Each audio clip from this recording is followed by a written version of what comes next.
So these are the best known catalysts to humankind, platinum group metals. They are used in a multiplicity of different industrial, medical and other applications. They are the key ingredient in cleaning air quality for internal combustion engines. And yes, while battery electric vehicles have had an impact on PGM demand from a demand perspective, or slowing down of PGM demand, the reality is that the pace of growth in battery electric vehicles has slowed. ICE vehicles, internal combustion engines, a lot of companies have moved across to hybrid technology, which incorporates both a normally aspirated petrol motor, for example, and battery. And so when we look at demand for PGMs, goes into, if I look at platinum specifically, 3.2 million ounces into autocats, about 2.5 million ounces going into industrial applications, that's in refining, that's in medical applications. About 2.2 million ounces going into jewelry demand, which has been a great area of growth, particularly in countries like China. Cheaper entry point than gold, and people are seeing a lot of good value, not only from a jewelry perspective, but also from an investment perspective. Yeah. And then we've got investment demand for platinum sitting at about 700,000 ounces last year. So supply over the last 10 years has continued to go down. Supply is down about 20%, mostly because South African production has fallen over the period.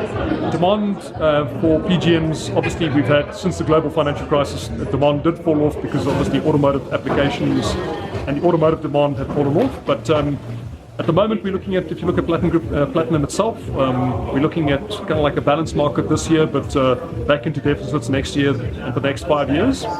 There's very limited above ground stocks which are being whittled away fairly quickly, and so positive fundamentals in platinum. There's also other PGMs that you should think about. Ruthenium. Ruthenium is used in hard disk storage technology. Data centers, the growth in data centers has had a big impact on the growth in ruthenium demand. There's no above ground stocks. With artificial intelligence growing at an unprecedented pace, it's had a big impact on the pricing, and so ruthenium was up 157% last year, and it continues to make good progress this year. So that's just an example of some of the technologies and the demand side. So I think it's a very interesting concept where in South Africa we don't export any unbeneficiated concentrates. They are all refined in South Africa to 395, 495 good delivery bars and exported around the world. But what people don't realize is that in South Africa we produce about 8 to 9% of the world's platinum catalytic converters. They are fabricated by companies like NGK Substrates down in Cape Town, who do the ceramic substrates. Goes up to Quebec, where companies like Umicore, Johnson Matthey do the coatings and the canning.